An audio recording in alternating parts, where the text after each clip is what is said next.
kapal ng dila nitong taon to, masahol pa ito sa babaeng chismosa, oh. Eh, wala naman ako sinasabi kay liwaliwalag, tinatanong kita. Magandang gabi po sa inyong lahat. Ako po si Boy Blanco. Isa po akong kababayan ninyo dito sa Antipolo. Unang-una po ay nagpapasalamat ako kay Brother Eli na binigyan ako ng pagkakataon na magpahayag at magpaliwanag ng mga bagay na espiritual. Hindi po ako nagpunta rito para to add insult to injury, dahil po alam naman natin na marami ng problema si Brother Eli financially. At nandito po ako para bigyan ng tulong itong samahan niya by way of pagliliwanag. Dahil sa tingin ko naman, kahit si Brother Eli ay meron din siyang katanungan na gusto niyang sagutin o maipalawanag sa kanya. Kaya ngayong gabi po ito, pipilitin ko pong maipaliwanag ng mabuti sa kanya para sa ikabubuti ng kanyang samahan. Uumpisahan ko po sa tema ng ikapo, dahil ito po ang dividing line ng iglesia ng Dating Daan at ng mga born again Christians. Para kay Ginoong Soriano, ang ikapo po ay lipas na, o hindi po ito batas Kristiyano, pero nagkakamali po siya ron. Dahil marami pong talata sa Biblia na nagpapatunay na ang ikapo po ay batas Kristiyano. Kaya uumpisahan po natin sa umpisang-umpisa. Ang sabi po ni Mr. Soriano, sa mga Hudyo lang daw ang ikapo, hindi daw po ito sa batas Kristiyano. Nagkakamali kayo, Mr. Soriano. Dahil wala pa po ang batas ni Moses. Ni wala pa po si Moses. Ni wala pa pong mga Hudyo. Ni wala pa pong bayang Israel na mababasa, ay meron na pong ikapo. Ito po ay mababasa sa Genesis 14:20 nang magbigay si Abraham ng ikapo. Si Abraham po ay hindi Hudyo. Siya po ay ama ng maraming bansa. Genesis 17:4. At kasama na po ang mga hentil dito. Ibig pong sabihin ay tayo po yun. Ngayon, paano naman ito naging batas Kristiyano? Dahil ganito po ang sinabi ni Kristo. Kung kayo ay mga anak ni Abraham, dapat gawin ninyo yung mga bagay na ginagawa niya. Sa John 8:39. Sasabihin naman ni Mr. Soriano, kung gayon, mag-asawa rin kayo ng marami. Palusot na lang ni Mr. Soriano ito, dahil alam naman niyang napakahinang excuse yun. Dahil obviously, ang tinutukoy po ni Jesus na tularan ng mga tao ay yung mabubuting halimbawa. At aminado si Mr. Soriano na mabuti ang ikapo, dahil lahat daw ng ginawa ng Diyos para sa tao ng mga batas ay mabuti. Ngayon, ang sabi ni Kristo, gawin ninyo ang mga bagay na ginawa ni Abraham. Nagikapo si Abraham. Ergo, dapat din tayong magikapo. Ngayon, kung tutol kayo, Mr. Soriano, kung saan man kayo naroroon, sa sinabi ni Kristo, huwag kayo sa akin magpaliwanag. Magpaliwanag kayo kay Jesus, dahil diyan ang sinabi niya, hindi yun ay ang galing sa akin. Dahil ako gusto ko rin marinig yung sasabihin ninyo. kay Kristo. Yun bang, Panginoon, nagkakamali ka, etc., etc., etc. Ngayon, yung susunugin na ikasampung bahagi ng ikapu na sinasabi madalas ni Mr. Soriano, hindi po yan ginawa ni Abraham. Ginawa po ito nila Moses dahil mayroon silang Levitas at mga high priest. Paano ngayon ito? Wala naman tayong Levitas at ang high priest natin ay nasa langit. Kanino tayo magbibigay ng ikapu? Alamin po natin ito kay Pablo. Sa unang Korinto 9:13 hanggang 14.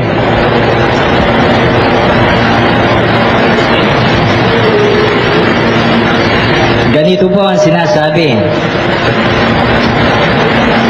Surely you know that the men who work in the temple get their food from the temple, and that those who offer the sacrifices on the altar get a share of the sacrifices. In the same way, emphasis po sa in the same way.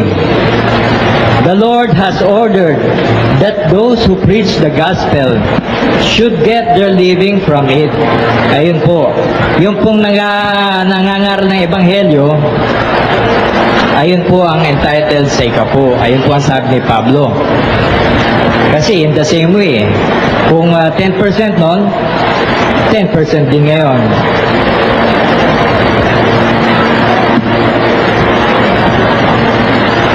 Ngayon, ang sabi ni Mr. Soriano, hindi daw para sa Panginoon ang ikapu.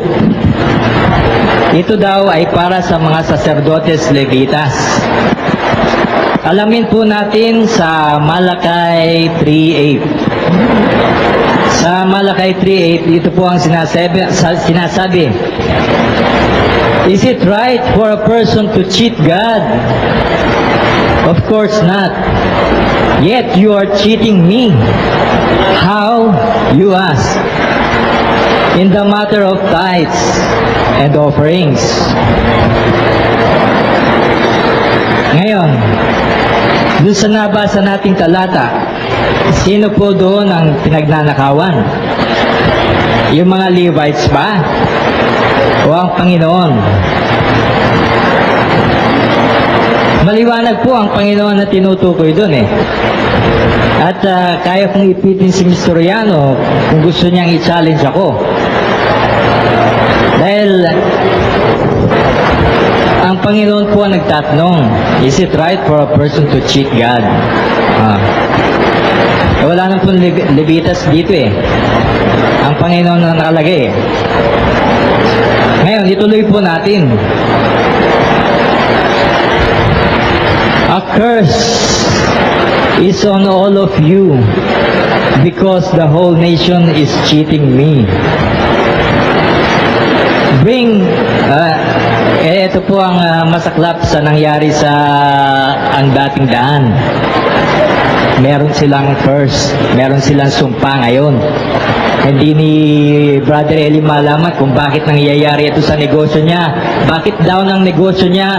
Bakit kailangan siya mangutang sa Bombay para lang may maipakain sa kanyang mga tupa? Hindi niya naintindihan kung bakit. Ito, sinasabi ko na ngayon kung bakit. Nasa Malakay. A curse is on all of you because the whole nation is cheating me. Bring the full amount of your tithes to the temple so that there will be plenty of food there. Put me to the test.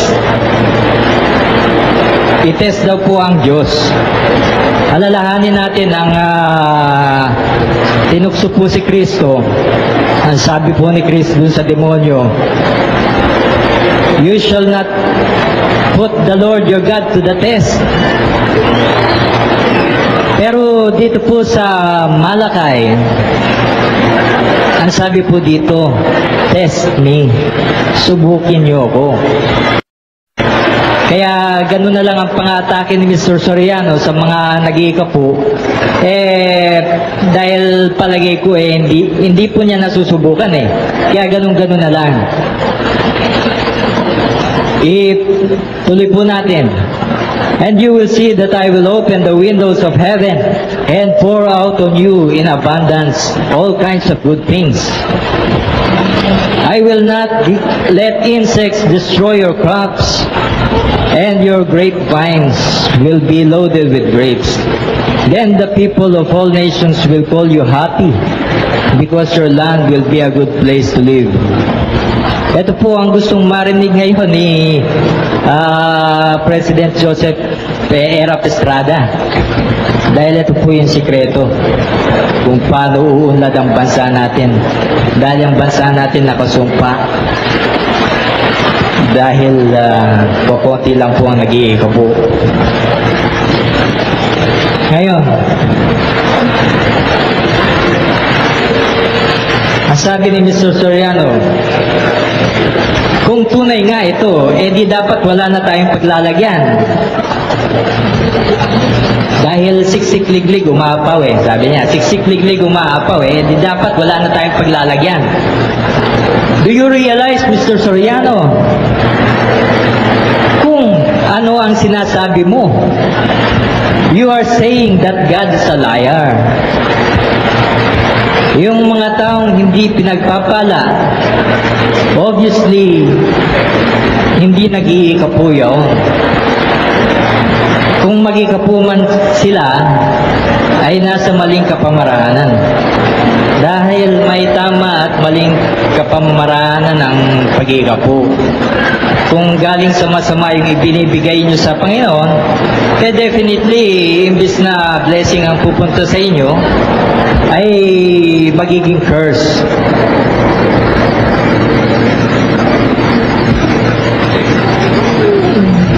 Sila ay nasa maling kapamaraan.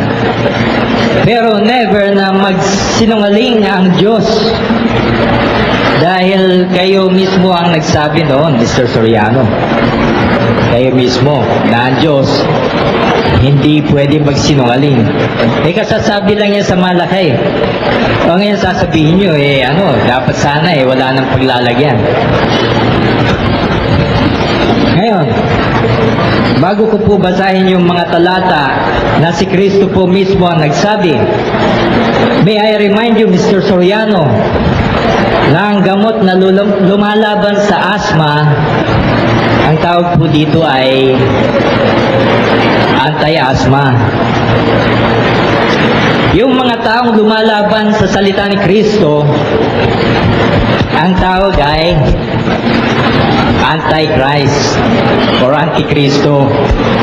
Ngayon, sa Mateo 23:23, ito po ang sinabi ni Kristo.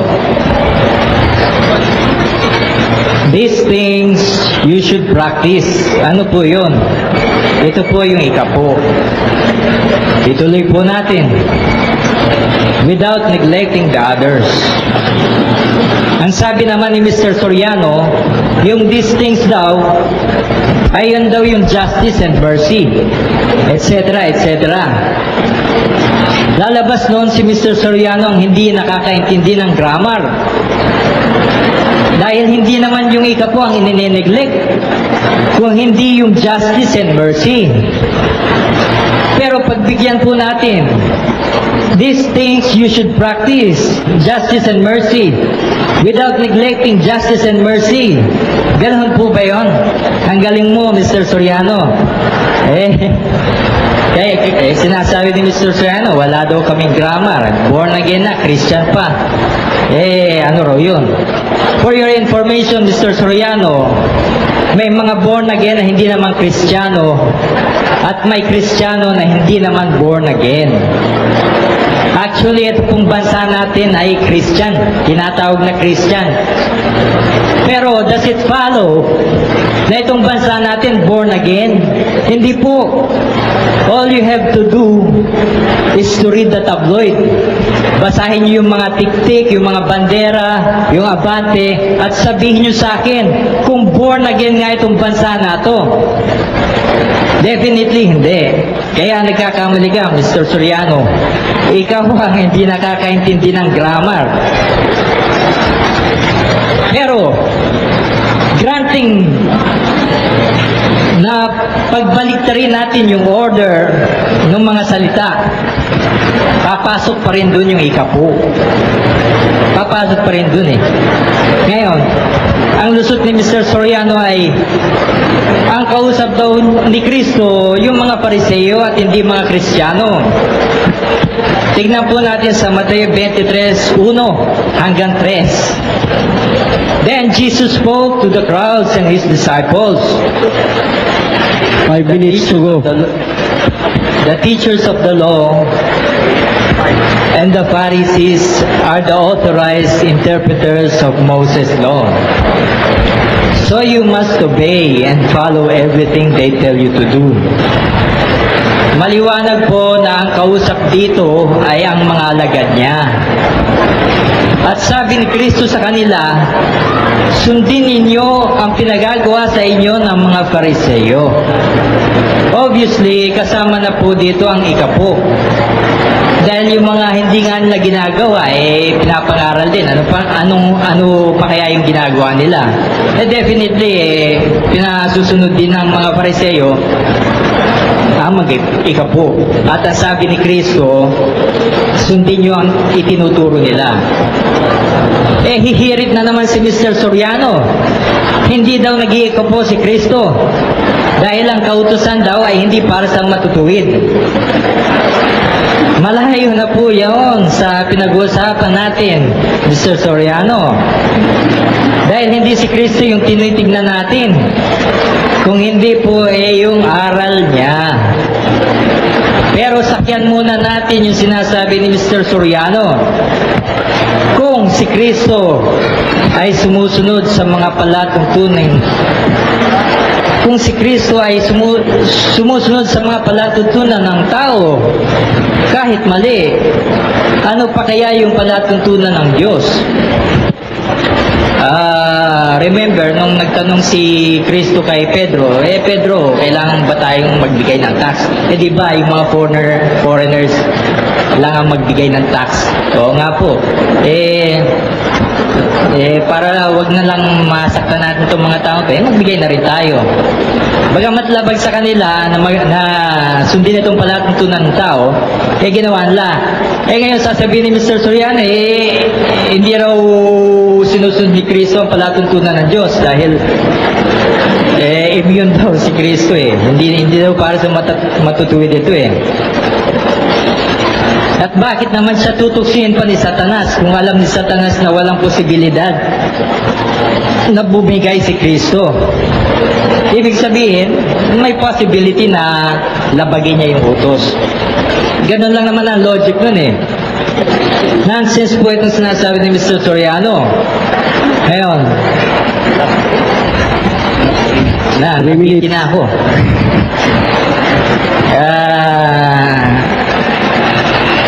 Ito sanang Mateo 5:17, 20. Kaya lang mabibitin lang ako pagbigyan na po natin si Mr. Soriano. Mr. Soriano.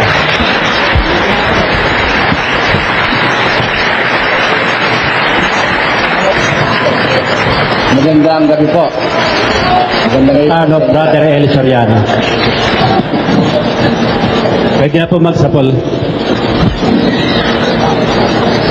Ang una ko pong tanong, kapatid na Blanco, ganito. Ilang minuto ba yung tanong? Sabi mo kanina, kaya tinukso ng demonyo si Kristo, may possibility na siya'y bumigay. Anong talata sa Biblia yun?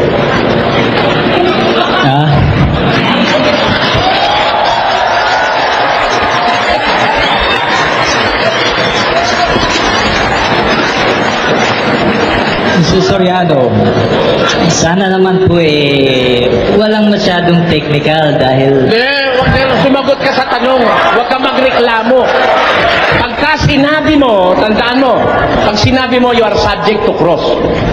Huwag ka magsasalita ng hindi mo kayang tindigan sa isang diskusyon kagaya nito. Wala naman technicality kung ginagawa. I'm just asking you, saan mo napulot na talata na si Kristo may possibility bumigay? Unang-una po, Mr. Soriano. Hindi, bigay mo sa akin yung talata. Huwag mo ubusin ng oras. You have to answer me frankly. Anong talata mababasa na si Kristo ay may possibility bumigay? Wala po.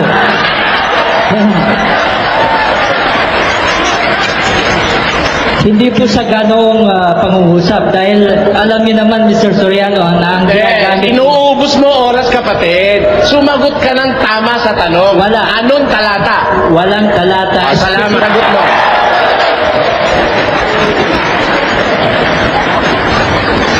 Ngayon, ang susunod kong tanong, Mr. Moderator, ito. I think I will need your help. Yes. Kung mabasa ko sa Biblia na walang possibility bumigay si Kristo, tatanggapin mo, niloloko mo lahat ng tao ngayon dito.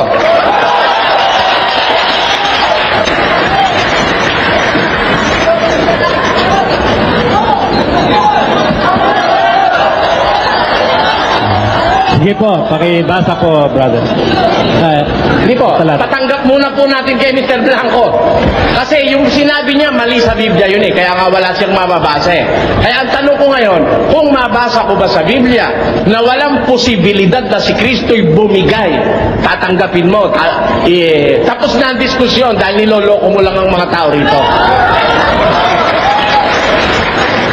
Mr. Soriano, ako po, hindi po ako nagpunta rito. Like I said, hindi po ako nagpunta rito para to add insult to injury. Para ano? Ako po, to add insult to injury. Ako po ay... Kanina ka pa nag-a-add ng insult sa injury. Lahat ng sinasabi mo directed sa akin, ang tao rito eh, oh. Di ba, puro Soriano sinasabi mo eh. Oh, sabi mo, hindi ako marunong ng grammar. Sabi mo, hindi ako marunong ng common sense. At saka, Mr. Sabi mo, hindi ako marunong makaintindi ng talata ng Biblia. Lahat na yung insulto na sinabi mo sa akin, tapos magpapakunwari ka pang you are not adding insult to the injury. Alam niyo, Mr. Soriano, Alam mo, hindi dapat dito kasinungalingan sa ganitong harapan. Sa daing tao na yan, dapat kilabutan ka sa balat mo na mag-isinungaling sa ganitong harapan. Kaya sumagot ka sa tanong, kung mabasa ko ba sa Biblia na si Kristo, hindi, walang possibility bumigay sa demonyo, tatanggapin mo, talo ka na.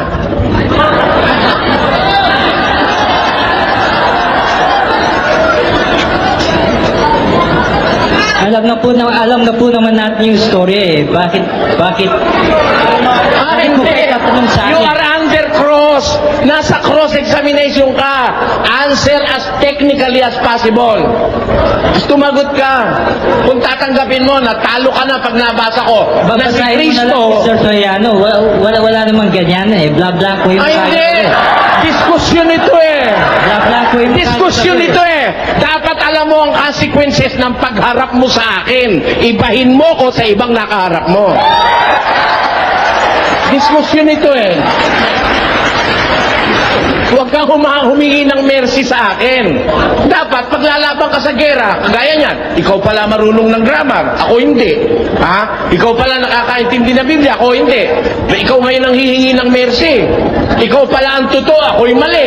At ang samahan pala namin masama, kaya kakamo nagsasalita kanina, dahil sa ikabubuti ng aming samahan. Palagay mo, ang aming samahan masama. Pero lumilitaw, ikaw ang masama, sinungaling ka eh. Oh. Diba? Kaya sumagot ka ngayon, Mr. Blanco. Soriano, unang-una po, wala po ang sinasabi na meron sa Biblia yung sinasabi nyo na bumigay si Kristo. Wala po ang sinasabi. Hindi ako nagsabi nun. Ikaw ang nagsabi nun, ano? Wala po ang sinasabi. Ikaw ang nagsabi sa nun Biblia.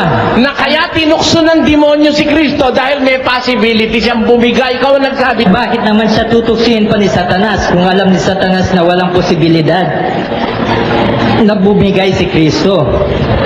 Ibig sabihin, may possibility na labagin niya yung utos. Ganon lang naman ang logic nun eh. Ito eh. At bakit naman siya tutuksin pa ni Satanas kung alam ni Satanas na walang posibilidad na bumigay si Kristo? Ibig sabihin, may possibility na labagin niya yung utos. Ganun lang naman ang logic nun eh. Litis siyang bumigay. Hindi analysis yun. Conclusion yun sa'yo. Ha? Ngayon, pinatitindigan ko sa'yo yung sinabi mo na yan. Kung lalaki ka talaga at may paninindigan ka, kung mabasa ko ba sa Biblia na walang possibility na si Kristo'y bumigay, tatanggapin mo, sinungaling ka, manluloko ka, tapos na ang diskusyon, talo ka na. Ba't ko naman tatanggapin, Ayan. Mr. Soriano? Bakit ko naman Kung tatanggapin? kahit mabasa ko, hindi mo tatanggapin. Basahin mo na lang kasi, Mr. Hindi, Soriano. kahit mabasa ko, hindi mo tatanggapin. Umamin ka muna. I am merciful to those who are worthy of mercy. Kung aaminin mo na talagang hindi mo alam yung sinabi mo at nagkamali ka lang, ba't naman kita susugirin doon, ano? Kaya kita ngayon gustong ma-corner dyan, baka ulitin mo ito, baka pag nakarating ka sa binangonan, ulitin mo na naman yung kasinungalingan mo. Napakarami mong taong ipapahamak dyan sa ginagawa mo na yan. Kaya ngayon pa lang umamin ka na talagang hindi totoo yung sinabi mo na si Kristo may possibility bumigay. Sukat pagbintangan mo yung tagapagligtas na may possibility bumigay. Aminin ko na mali yung analysis ko, Mr. Soriano. Alin? Pero, Oo, salamat. Salamat kapatid. Pinupuri kita dyan sa punto na inaamin mong mali yung sinabi mo. Titigilan na kita dahil inaamin mo ng mali yan.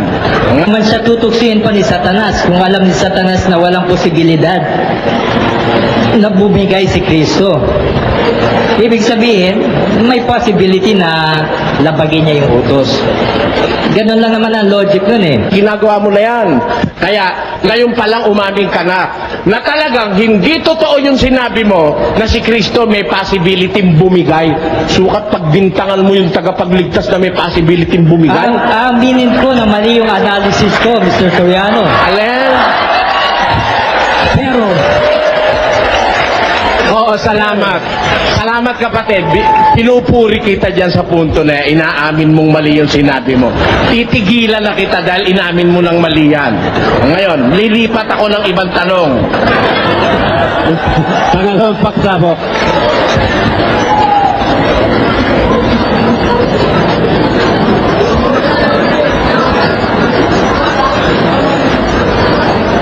Sabi mo kanina, ginamit mo ang 17.4 ng Henesis. At doon ay nakasulat ang ganito at gusto kong basahin ang Henesis 17.4 for clarificatory reasons. Ito ang sabi dito. Tungkol sa akin, narito ang aking tipan ay sumasayo at ikaw ay magiging ama ng maraming bansa. Dito ba tinutukoy ba yung ikapo? mali po yung binasa niyo, Mr. Soriano. 17.4. Hindi, sinabi mo kanina, sinight mo, 17.4. Yung sinasabi ko po, ayun po ay tungkol sa mga hentil. Hindi, ang sabi mo... He is the father of many nations. Kasama po ang mga hentil. Kapatid, alam mo, sinusulat ko yung sinasabi mo, verbatim eh. Binastos ko nga yung mga kausap ko sa labas, di ko pinakinggan dahil kailangan isulat ko yung sinasabi mo eh. Eto, sabi mo, nagkakamali ka, Mr. Soriano. Wala pang batas si Moises. Sa ikapo, batas na ang ikapo, 17.4 ng Henesis. Sinabi mo kanina yan. Ngayon, Mali po, Mr. Soriano, dahil nakasulat din dito yung binabasa ko. Oh. Nagkakamali kayo, Mr. Soriano. Dahil wala pa po ang batas ni Moses.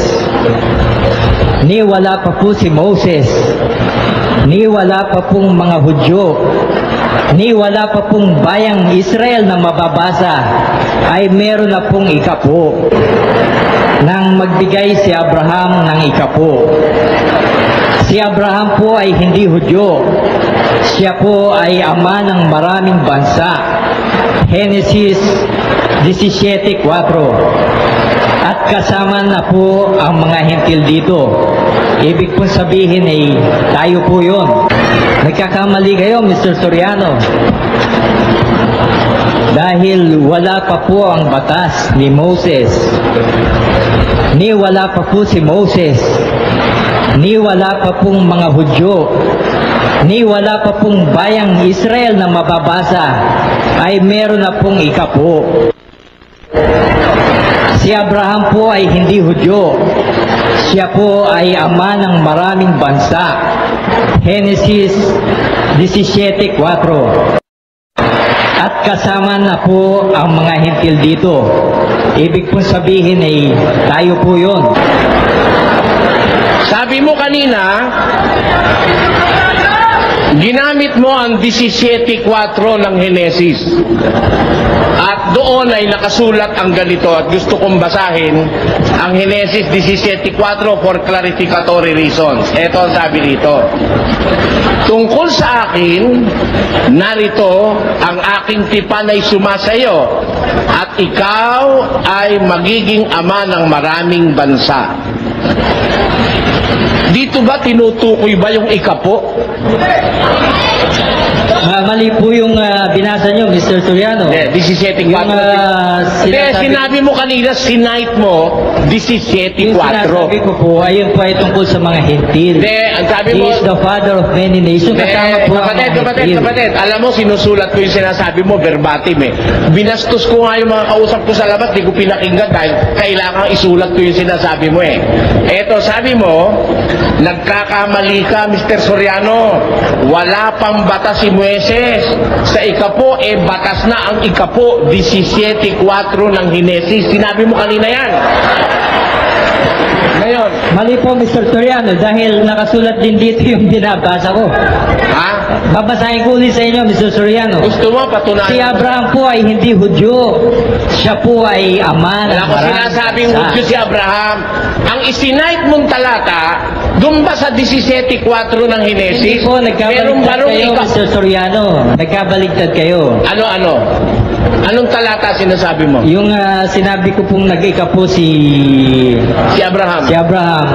Sa Genesis 14:20. 14:20. Ngayon, Teka muna, sandali. nung Sandali. Babasahin natin ang pagbibigyan kita dyan, ha? Although I can prove that sa pamamagitan ng tape, ano? Pero wala tayong panahon mag-rewind ngayon, ano? 14:20. At purihin ang kataas-taasang Diyos na nagbigay ng iyong kaaway sa iyong kamay. At binigyan siya ni Abraham ng 10 bahagi ng buong samsam. Kanino ibinigay ni Abraham ang 10 bahagi ng samsam? Melchizedek. Kay Melchizedek. May utos ba ang Diyos kay Abraham na magbigay siya ng 10 bahagi?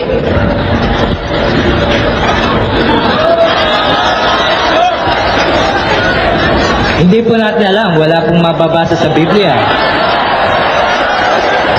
Hindi po natin alam.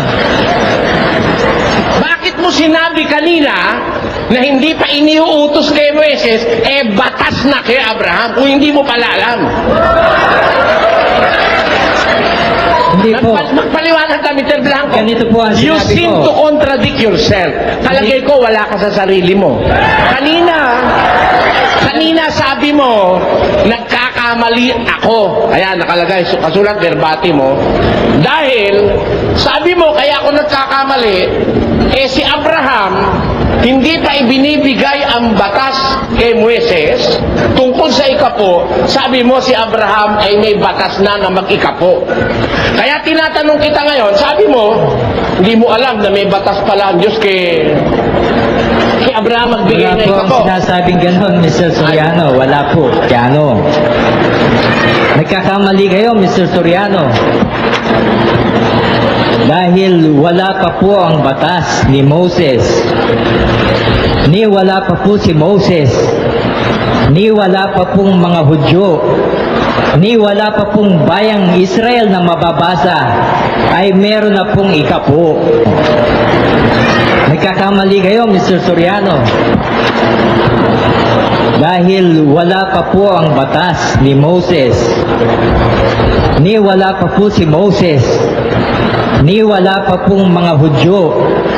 ni wala pa pong bayang Israel na mababasa, ay meron na pong ikapo.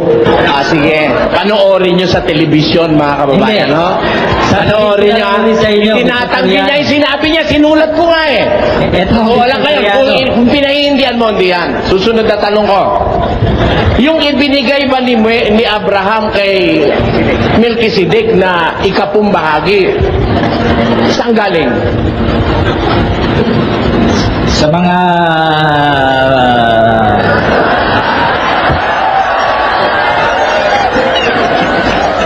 Sa mga bansang natalo niya, yung mga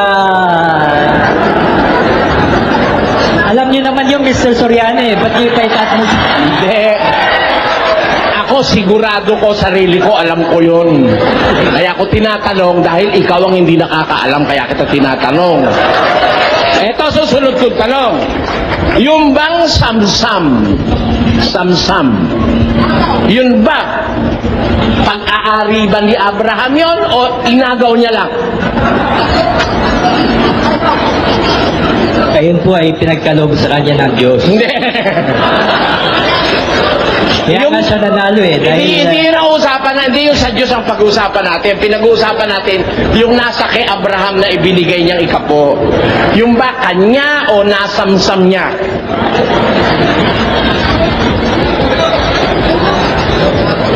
Nasamsam niya. Nasamsam.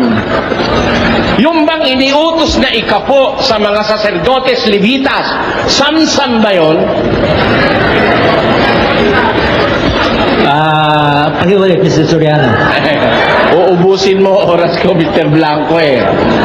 Yung bang iniutos na ikapo sa mga saserdotes Levitas sa Israel na kukolektahin sa bayan, yung ba samsam o utos ng Diyos na manggaling sa kanilang mga pinagpagalan?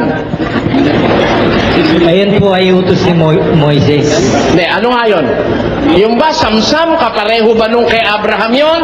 O yun ay iba ang pagkukunan, hindi Iba nga samsam? po ang kay Moises, iba rin po ang kay Abraham. Ayun. Yung kay Abraham po, ayun po ang sinusunod natin. Ayun, salamat. Hindi yung kay Moises. Ayun.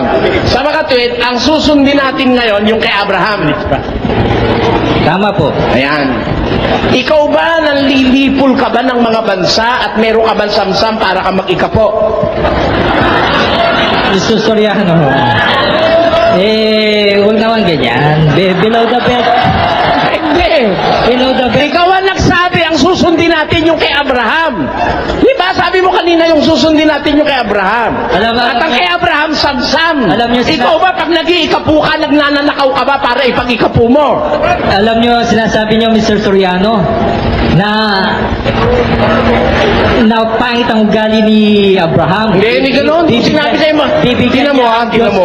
May sinabi ba akong pangit ang ugali ni Abraham? Ayun na. Ang tabil ng dila nitong taon to, masahol pa ito sa babaeng chismosa, oh. Eh, wala naman ako sinasabi kay liwaliwalag, tinatanong kita. Sabi mo, sa utos na ikapo, ang susundin natin yung kay Abraham. Yung kay Abraham, galing sa mga samsam, pinaglupigan sa mga bansa na kanyang mga pinagpapatay. Ikaw ba ngayon, pumapatay at nanlulupig para ka makapagbigay na ikapo sa iglesia nyo? Sagot, Hindi Mr. po. Blanco. Hindi po. Sumusunod ka ba ngayon kay Abraham? Sumusunod. Alin ba totoo? Time. Susunod ka kay... sige, time na. Mr. Soriano. Time na. Time na. Time. Time na po.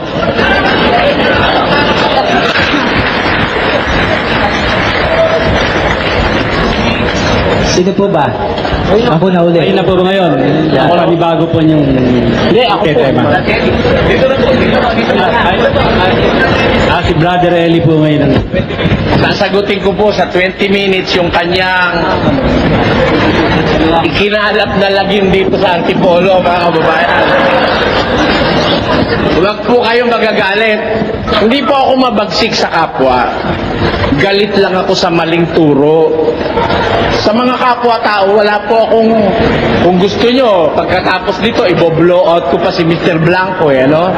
Pero doon sa mali niya sinasabi, hindi ako makakapayag doon na ang mga taga-Antipolo, na ngayon ko lang nakitang personal, kaharap ako'y lokohin niya. Lalabas, wala akong pagmamahal sa kapwa ko tao rin sa Antipolo. Unang-una, sabi niya kanina, yun daw ikapo ay mali daw ako sa pagkaunawa sa ikapo. Kasi raw, hindi pa raw iniuutos kay Moises ng Diyos yun, yun daw ay batas na kay Abraham. Yun po sabi niya. Sinulat ko nga rito Bagaman binago niya ngayon. Siguro nare-realize ni Mr. Blanco na siya pabigla-bigla siyang magsalita. Ang katunayan nga ito, naiihipit na siya Unang-una, hindi po totoo na batas ng Diyos kay Abraham ang magbigay ng ikapo. Yun hong ginawa ni Abraham ay kusang loob na kanyang ginawa. Pakinggan nyo sa isang talata ng Ebreo, ganito ang pagtuturo sa atin ng kasulatan sa Kapitulo 7. Eto, pakinggan nyo.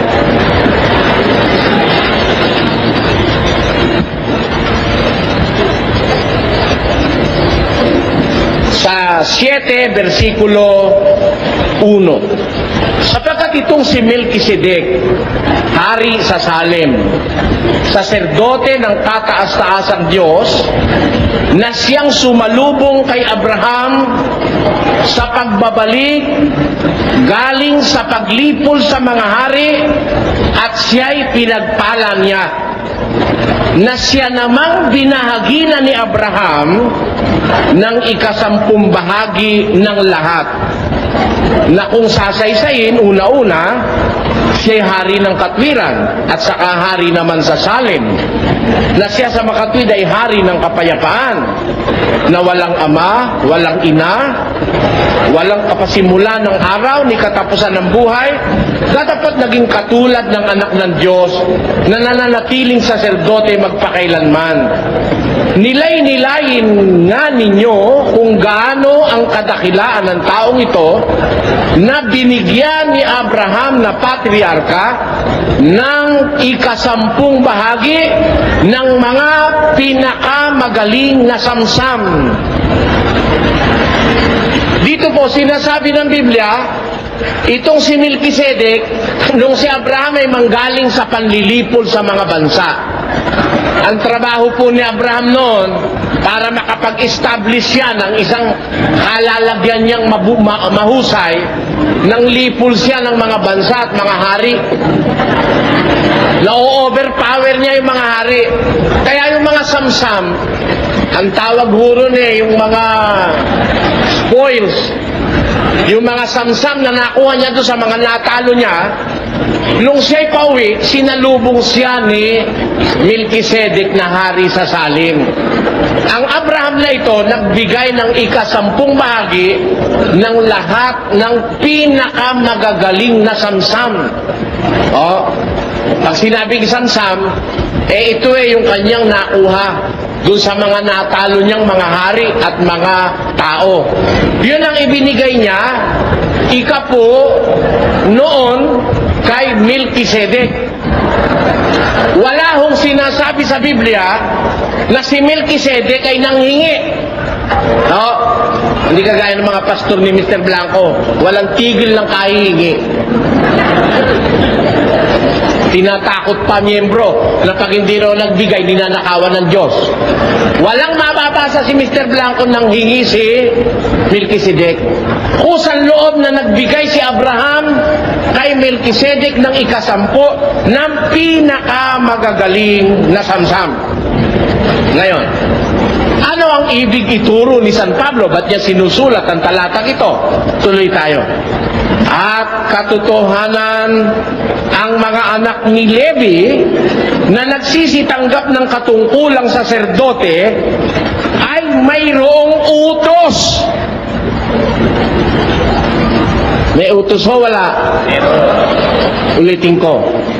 At katotohanan ang mga sa anak ni Levi na nagsisitanggap ng katungkulang saserdote ay mayroong utos na kumuha ng 10 bahagi sa bayan ayon sa kautusan sa makatwid ay sa kanilang mga kapatid, bagamat ang mga ito'y nagsilabas sa mga balakang ni Abraham. Tingnan ninyo, ang katotohanan hindi alam ni kaibigan Blanco, alam ni Pablo yon. At kung ako'y kadiwa ni Pablo, alam ko rin. Alin ang katotohanan, mga kababayan? Alin ang katotohanan? Walang utos kay Abraham na magbigay ng 10. Wala. Hindi rin naman siya hiningan ni Melchizedek na 10. Eh, alin ang katotohanan?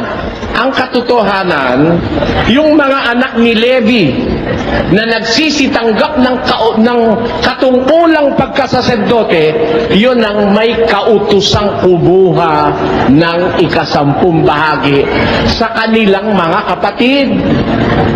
Hindi ho sa samsam, hindi sa mga nilipol, kundi sa kanilang mga kapatid. Bagaman ang mga kapatid nilang ito'y galing sa balakang ni Abraham. Kaya nag-umpisa po ang pag-uutos ng pagbibigay ng 10, kailan? Nang lumabas ang mga saserdotes Levitas sa balakang ni Abraham. At yan ay sa panahon ni Propeta Moises. Doon nag-umpisa ang utos na 10. Kaya kung may 10 na susundin ng mga Israelita, yung utos para sa mga saserdotes Levitas. Iti si Mr. Blanco ang susundin daw natin yung 10 kay Abraham. Ang ibig sabihin, para makapagbigay tayo ng 10 ngayon, mananamsam tayo. Pag may nakita kayo sa mga bayan, mga nayon, na may mga dalambag, mag-snatch kayo. Yun ang ibig niya sabihin. Kasi kung susunod ka doon kay Abraham, lahat ng mga hintil na masasama, lilipulin mo. Pati mga haring masasama, lilipulin mo. At lahat ng masasamsam mo na mga properties nila, bibigyan mo ng 10 si Mr. Blanco. Ayan ang gusto niya sabihin doon. Sa kanya sinasabi na yon, na tayo raw susunod sa 10 ni Abraham. Ngayon, nagtataka naman ako sa sagot niya. Dahil nung bandang huli, sabi niya rito, sa isinulat ko, sabi ka ni Mr. Soriano, yang 10 hindi para sa Diyos, kundi para sa mga saserdote. Nakikinig kasi sa program ko Hindi ko siya masisising, alam niya yung sabi ko. Talaga naman sinabi ko, hindi naman para sa Diyos yun para sa mga saserdotes Levitas yun pero yun ba kahit tama? Nagkakamali ka si Mr. Soriano. Basahin natin sa Malakay 3:10. Ayan. Basahin natin sa Malakay 3:10. Binigay niya Malakay 3:10. Ito bang Malakay 3:10? 10 ni Abraham o 10 ng saserdotes Levitas? Di madilim talaga utak ng taong ito. Babasahin ko ang Malakay 3:10. Pakinggan nyo. Ito'y pangungusap ng Diyos. Kanino sinasabi ito? Sa bayang Israel. Ano ang sabi sa Israel? Nananakawan baga ng tao ang Diyos? Gayon may ninanakawan ninyo ako. Ngunit inyong sinasabi, sa ano ka namin ninanakawan? Sa mga 10 bahagi at sa mga handog. Kayo'y nangasumpa ng sumpa, sapagkat inyo akong ninanakawan sa makatwid bagay nitong buong bansa. Ayun. Tingnan niyo si Soriano. Kaya Ikasya ay may sumpa. Down na Ikasya. Ang kanyang negosyo, down, sabi niya. Kasi hindi niya ikaalam kung paano siya pagpapalain ay sa 10. Tatanungin natin ngayon si Mr. Blanco mamaya. Ito bang binasa mo sa Malakay 3:10? Ito ba'y ikapo kay Abraham o ikapo na utos sa mga saserdotes Levitas? Ha? Yan. Tiyak na tiyak yung sagot mo dyan, mali. Kahit ano isagot mo, mali.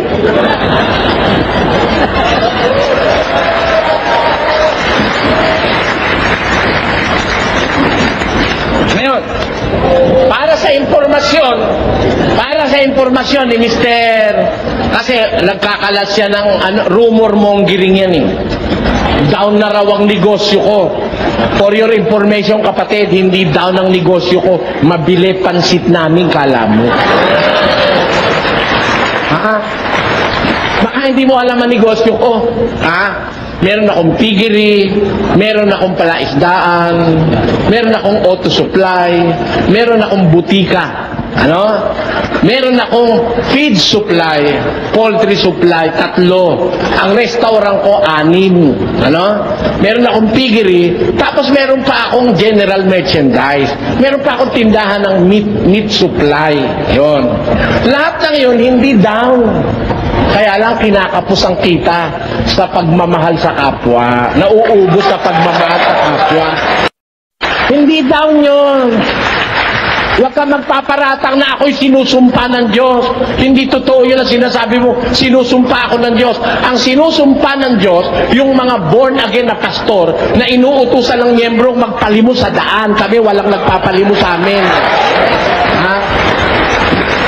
At inuutusan ng miyembro magbigay ng ikapo. Yun ang mga sinusumpan ng Diyos. Bakit? Halatang puro pera gusto nung mga yun eh. Kaya ikapo ng ikapo hinihingi sa miyembro nun eh. Yun ang masasabi ko sa iyo. Pero huwag mong paratangan na ang negosyo ko'y down. Ang katunayan nga, kapatid, meron kami isang bagong binuksan sa Rustan. Meron kami nagbuluksang restaurant sa Rustan. Sa isang linggo, magbubukas uli kami sa Macro, Novaliches. Ayun. Kaya hindi kami down, Kaya lang kapos ang aming pera. Dahil sa dami ng aming ginagawang proyekto para sa kapwa. And I hope to establish more businesses para ipakita ko sa mundo na hindi lahat ng pastor ang gusto'y kwartahan ng miyembro sa relihiyon. Yan ang masasabi ko sa'yo. Huwag mo akong papari sa mga born again pastor na kagaya mo. Na walang iniaasa yung tiyan nila, iniaasa sa miyembro. Ha? Walang lalamunin kundi mangungurakot sa miyembro. Yan ang maraming pastor ngayon eh. Hindi ko naman sinasabing kasama ka ron. Ngayon, eto pa sabi niya.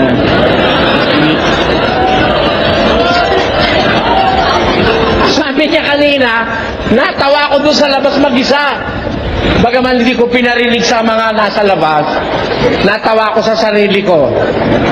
Kaya Mr. Soriano, kung tutol ka sa sinasabi ni Kristo, huwag ka sa aking magpaliwanag. Magpaliwanag ka kay Kristo. Sabi mo, ka-impertinentihan niya sinasabi mo na yan. Si Kristo, hindi mo dapat paliwanagan, Dahil hindi ka pa nagsasalita, alam na ng kagaguhan mo kung gago ka. Ba't mo sasabihin magpaliwanag ako kay Kristo? Ha? At kung ganun pala, na hindi ako dapat sa'yo magpaliwanag at kay Kristo, ba't mo ako hinamon ng diskusyon? Ano gagawin ko sa'yo? Lalabuin kita? Ayaw mo nang paliwanagan kita? Pwede mo kalukuhan ito. Huwag ka sa aking magpaliwanag. Magpaliwanag ka kay Kristo. Huwag tinanisalita yan. Aba, ba't ako, duda na ako sa pagkataon nitong taong ito eh. Kung tutol kayo, Mr. Soriano, kung saan man kayo naroroon, sa sinabi ni Kristo, huwag kayo sa akin magpaliwanag. Magpaliwanag kayo kay Jesus. Dahil yaon ang sinabi niya, hindi yun ay ang galing sa akin. Kung tutol kayo, Mr. Soriano, kung saan man kayo naroroon, sa sinabi ni Kristo, huwag kayo sa akin magpaliwanag. Magpaliwanag kayo kay Jesus. Dahil yaon ang sinabi niya, hindi yun ay ang galing sa akin. Ka sa aking magpaliwanag. Magpaliwanag ka kay Kristo. Huwag tinanisalita yan. Aba, Well, ako, duda na ako sa pagkatao nitong tao ito eh. Palagay ko wala sa sarili si Mr. Blanco. Alam niyo kung ba't sinasabi ko wala sa sarili? Eh, si Kristo pala ang paliliwanagan ko sa salita mo sa akin. Ha? Eh, bakit tayong dalawa naghaharap? Sana kinumbida mo yung Kristo mo at nang mapaliwanagan ko. Ha? Kasi, yung totoong Kristo ng Biblia, hindi nangangailangan paliwanagan ng tao yun. Payag ko kayo, mga kababayan? Hindi dapat paliwanagan yun. Maliwanag doon sa ang lahat ng bagay sa kanya. Ang katunayan, 4:12 ng Ebreo. Pakinggan nyo. Sapagkat ang salita ng Diyos ay buhay at mabisa at matalas kaysa alinmang tabak na may dalawang talim at bumabaon hanggang sa paghihiwalay ng kaluluwa at espiritu ng mga kasukasuan at ng utak at madaling kumilala ng mga pag-iisip at mga haka ng puso at walang anumang nilalang na hindi nahahayag sa kanyang paningin. Kailangan magpaliwanagan mo ang Diyos? Hindi ko pa nga nagsasalita, alam niya na yung kalokohan mo eh. Kaya, Paul na naman, ang daing Paul, mamaya gagraduate na ito. Kaya, nakakaapat na siyang Paul eh, ano? Sino ba referee natin? Hanggang ilan ba ang allowed na Paul? 6? 4 na, 2 na lang. Gagraduate ka na, Mr. Blanco. Eto. Kaya daw, ang ikapo ay sa Diyos, kasi pag hindi ka raw nagbigay na ikapo, ang ninanakawan mo ang Diyos. Alam nyo, tinugtong niya ran? Ang pinagnanakawan doon ay ang Panginoon. Kaya, para sa Diyos yung ikapo. Kaya, dito, kaya kong ipitin si Mr. Soriano. Dito raw, sabi niya. Yun daw ikapo para sa Diyos. Kaya pag hindi ka nagbigay ng ikapo, ang ibig sabihin, nagnanakaw ka sa Diyos, dahil para sa Diyos daw yun. Hindi ganon, mga kababayan. Pag nanakaw sa Diyos ng Israelita, ang hindi pagbibigay ng ikapo, pero hindi ang ibig sabihin, para sa Diyos yung ikapo. Yung ikapo, para sa mga saserdotes, libitas. Magbibigay ako ng panibagong halimbawa para maunawaan ninyo. Dito sa Gawa ng mga Apostol, pinatutulog niya kasi para sa Diyos yung ikapo eh. Sa Gawa, Kapitulo 5, sabi ni San Pedro ganito, dadapot isang lalaki na tinatawag na Ananias, kasama ang kanyang asawang si Sapira ay nagbili ng isang pag-aari at inilingid ang isang bahagi ng halaga na nalalaman din ito ng kanyang asawa at dinala ang isang bahagi at inilagay sa paanan ng mga apostol. Dapat sinabi ni Pedro, Ananias, bakit pinuspos ni Satanas ang iyong puso upang magsinungaling sa Espiritu Santo at upang magligid ng isang bahagi ng halaga ng lupa? Nang yaoy nananatili pa, di ba gay nananatiling yung sarili? At nang maipagbili na, di ba nasa iyo ring kapangyarihan? Ano tinisip mo ang bagay na ito sa iyong puso? Hindi ka nagsinungaling sa mga tao, kundi sa Diyos. Nung ipagkaila ni Ananias yung kalahati nung pinagbilan niya ng lupa sa mga apostol, ipinagkaila niya kay San Pedro. Sabi ni San Pedro, Ananias, bakit pinuspos ni Satanas ang puso mo para magsinungaling ka sa Espiritu Santo? Hindi ka nagsinungaling sa tao, kundi sa Diyos. Ang tanong, no?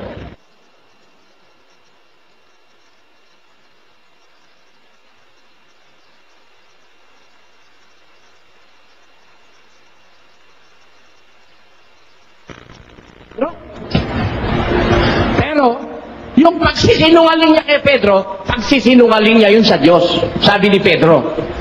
Kaya, yung pagnanakaw mo ng ikapo, pagnanakaw mo yun sa Diyos. Pero, hindi ibig sabihin, ang Diyos ang kakain ng ikapo, ano? Hindi. Gaya nung ipinaglingid ni Ananias, hindi ang Diyos ang kakain nun, hindi ang Diyos ang makikinabang nun. yun ay ibibigay sa kapatiran. Ganon din naman, itong sinasabi ni Mr. Blanco ito, na kaya raw sa Diyos yung ikapo, pag hindi ka raw nagbigay, sa Diyos ka nagnanakaw. Ang tanong, ang Diyos ba kumakain ng ikapo? Ha? Kailangan ba ng Diyos ang ikapo? Para sa kanyang sarili, kailangan ba niya? O, tinan mo, di ka marunong ng Ay logic. po. Po? Time na po. Sana 5 minutes binigyan mo ko. Wala akong warning ng 5 minutes. Salamat po. Tatanong po siya. Tatanong siya. Sound. Yes. Ang sabi niyo po, Mr. Soriano, marami po kayong negosyo, tama po ba? Oo, narinig naman lahat yun. Narinig ko rin yung iba sa programa niyo sa RJ. Kung hindi ako nagkakamali, may 4 kayong restaurant. May 6. 6. Meron Isa sa para malaan mo, no? Isa sa Rustan, 2 sa Roosevelt, 3 sa Pampanga. meron kayong auto supply. Oo. Meron kayong hardware. Mm. Dealer kayo ng mga gulong. No. Mga goma. Hindi ako dealer ng mga gulong. Nung araw pa yun, ngayon hindi na. Mahal na gulong eh. Meron kayong poultry. Oo. Meron kayong piggery. Oh, anong tanong mo? Meron kayong kabayuhan. Meron kayong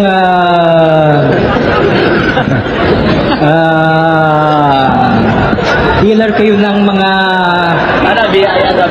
software sa ilinalagay sa TV. Wala Nakakabit sa telepono, ilalagay sa TV. Wala no, inimbento mo na lang. Pati kabayuhan, wala ako na. Marami po nakarinig, Mr. Soriano. Marami pang nanonood ng programa nyo.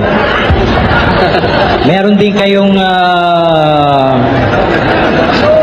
kung hindi ako nagkakamali, Mali ka nga dyan eh.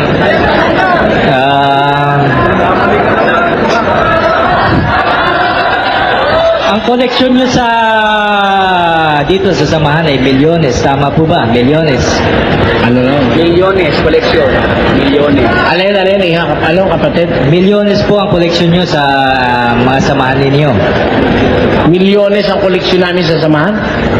Ay, yung, Alin ba tinatanong mo, negosyo o samahan? hindi po ako nagtatanong.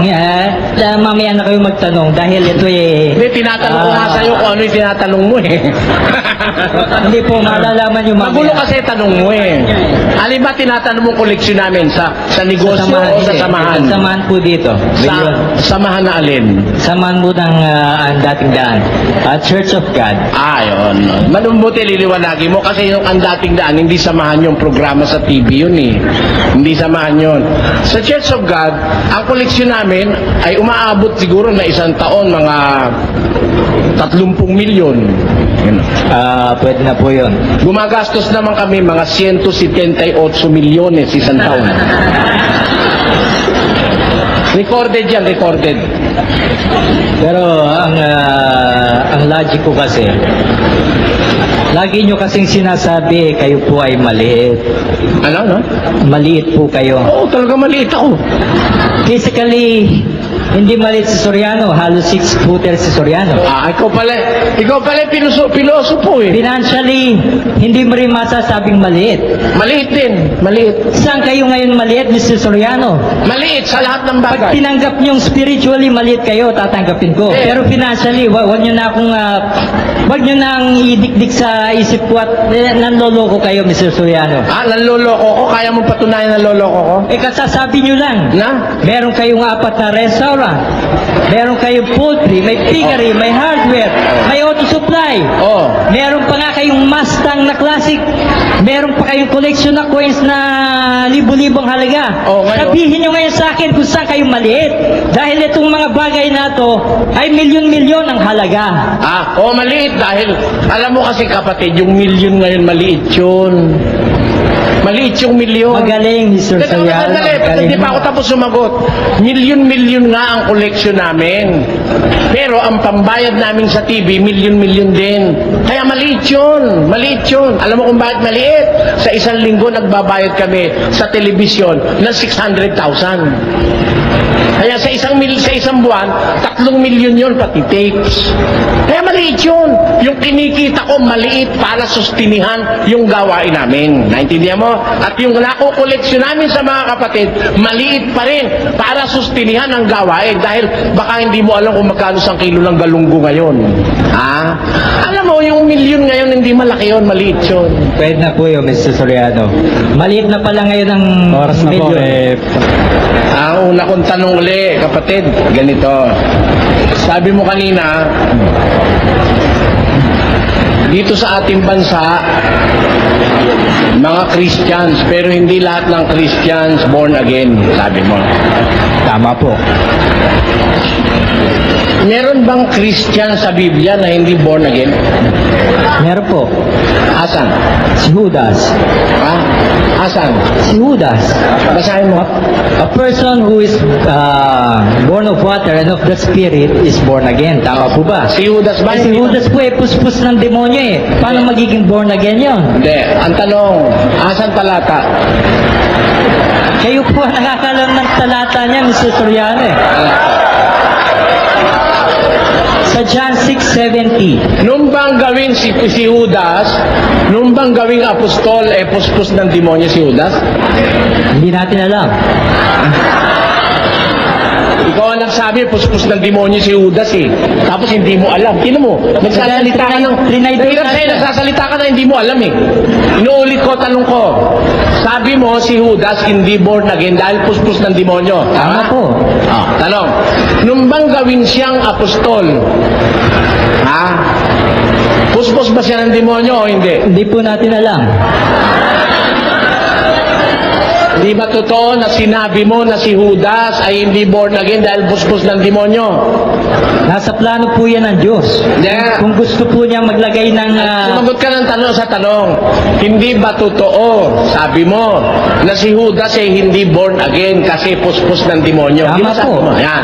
Tanong, nun siya ba'y tawagin para maging apostol? Puspos ba siya ng demonyo nun? Hindi nga po alam. Ayun nga po ang sagot dun eh. Hindi mo po alam. Dahil wala Hindi mo po alam. makita sa Biblia. Inaamin mo na hindi mo alam dahil wala sa Biblia. Kung mabasa ko sa Biblia,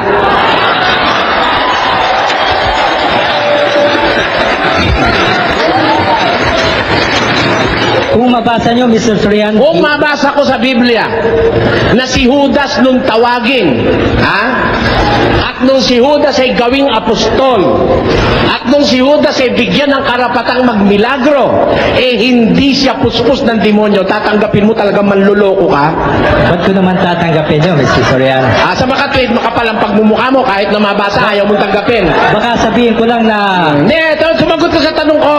Sabi mo kanina, hindi mababasa sa Biblia na si Judas ay puspos ng demonyo nung tawagin siya ni Kristo. Bakit mo sinabi kanina na si Judas ay hindi born again dahil siya ay puspos ng demonyo? Sa John Sige, 6:70 nga, Mr. Soriano. sagutin mo ngayon. John 6:70. Sagutin mo. Sa John 6:70 nga, ang sabi po doon, di ba pinili ko kayong 12? Pero isa sa inyo ay demonyo. Ayun, sa makatwid. Paano maging born again ang isang demonyo? Ayun, sa makatwid, ang ibig mong sabihin, nung piliin pa lang siya ni Kristo, demonyo na siya. Pakiulit nga, Mr. Soriano.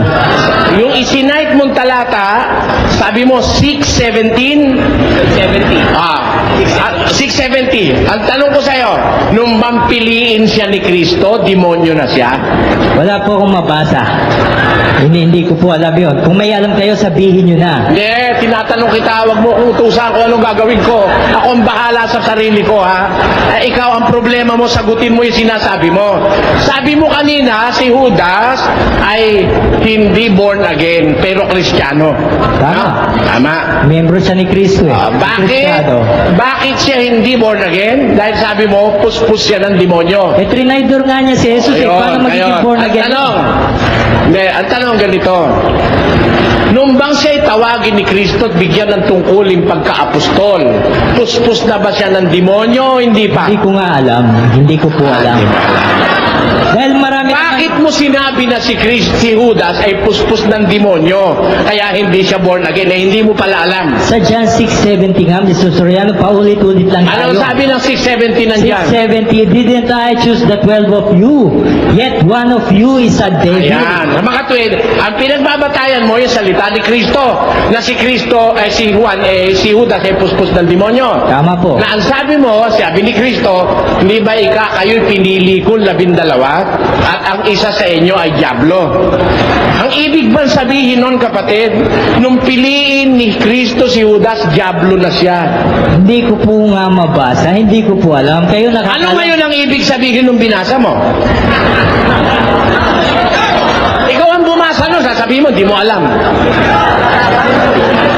Sa ngayon po, Mr. Soriano, kahit mga demonyo pwede rin magpagaling eh. Wala Kaya akong hindi po pakialam doon, natin hindi yun ang tanong ko.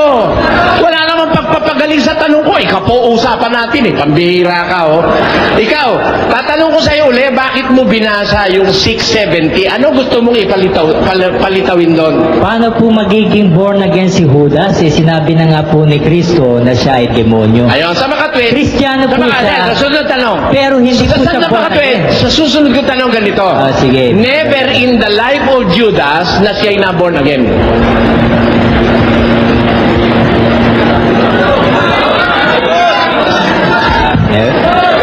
Sagot. Ewan ko po kung saan nyo nabasa po yan. Hindi. Sabi mo, hindi siya born again eh. Kaya nililiwanag ko yung sinasabi mo. Ang tanong ko sa'yo, kung sabi mo, isinight mo yung 6:70 of the book of John, does it mean, kaya mo sinabi yon? Never in his life was he born again? Wala po akong mabasang talata. O ano ngayon ang ibig mong sabihin nung 6:70 nandyan? Pero alam ko lang po na hindi pwede maging born again ang isang puspos ng demonyo. Pwede siya maging Kristiyano, pero hindi siya pwede maging born again. Ayun, sa mga tweet, pwede palang maging Kristiyano ang puspos ng demonyo. Tama po. Saan sa Biblia pwedeng maging Kristiyano ang puspos ng demonyo? Si Judas nga po eh. Hindi, basahin mo. Basahin mo.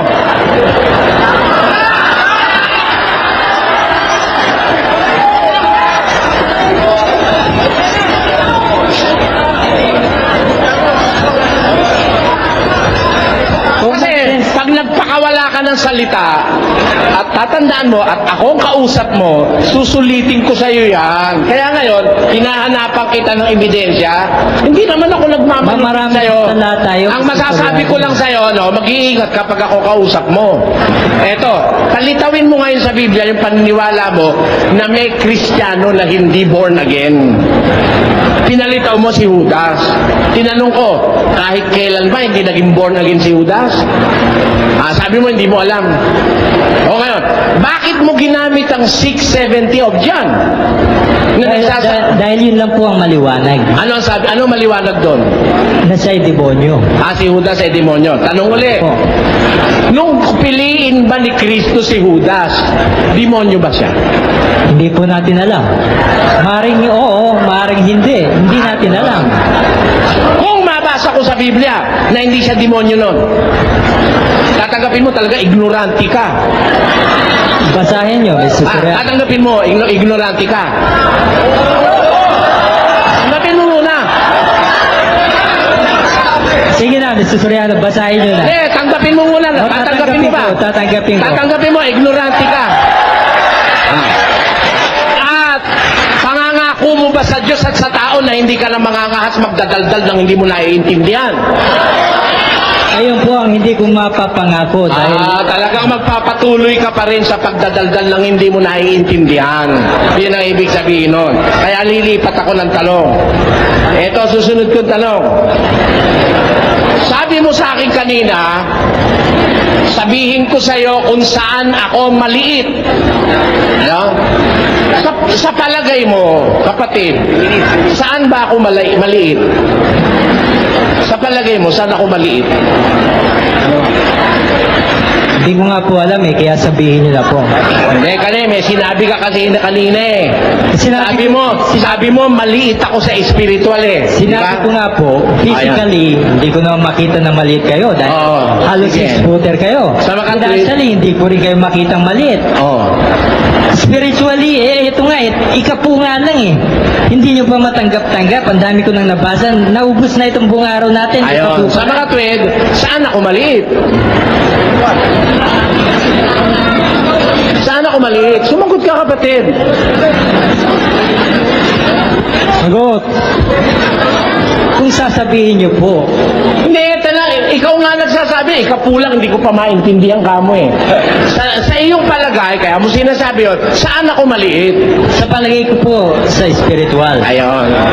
Meron akong babasahin talata sa'yo, kapatid. Sabihin mo kung saan maliit dito si Pablo, ha? Sabi niya, ako nga ang pinakamaliit sa mga apostol at hindi ako karapat-dapat na tawaging apostol sapagkat pinag-usig ko ang iglesia ng Diyos. Ayun. Ang tanong ko sa'yo, dito sa talatang ito, saan maliit si Pablo? Sa material o sa espiritual? Sagot, lahat po. Material, spiritual, financial. Saan maliit si Pablo? Lahat na po, sa lahat ng bagay. Sa material at saka sa espiritual? Tsaka sa financial. Sa financial at saka sa espiritual, maliit din siya. Opo. Sa makatwid, pareho lang kami ni Pablo maliit sa spiritual. Hindi po, kasi mayaman kayo eh. Hindi, sa spiritual nga eh. Sa spiritual. Sabi mo, maliit sa spiritual si Pablo, maliit din ako sa spiritual. Sa makatwid, pareho kami ni Pablo. Ngayon ko lang po narinig yan dahil Hindi, ikaw ang may sabi niyan eh. Paano ngayon mo lang narinig ikaw nga may sabi? Sabi mo kanina maliit ako sa spiritual dahil hindi naman ako maliit sa physical. Sabi mo 5'6" ako, hindi ka pala marunong kalkulasyon. 5'9" and a half lang ako. Oo. 6-footer ako, sabi mo. Ngayon, sabi mo, marami akong pera. Sabi mo, kaya hindi ako maliit sa material. Maliit ako sa spiritual. Nung tanungin ko sa iyo kung saan nung ibig sabihin ni Pablo saan siya maliit, sabi mo maliit din siya sa spiritual. Pareho ba kami ngayon ni Pablo? kung aminin yung maliit nga kayo spiritually, pero hindi nyo naman maamin yan sa pakikinig sa TV. Walang kwenta sa akin yung sa akin ang kailangan liwanagin mo yung sinabi mo. Na maliit ako sa spiritual, maliit din si Pablo sa spiritual. Pareho ba kami ni Pablo na maliit sa spiritual? Hindi mo na, Mr. Soriano, ang sinasabi niyo po ba ay maliit din po kayo sa spiritual? Teka, ako may karapatang magtanong, hindi ikaw eh. Tatanong ngayon.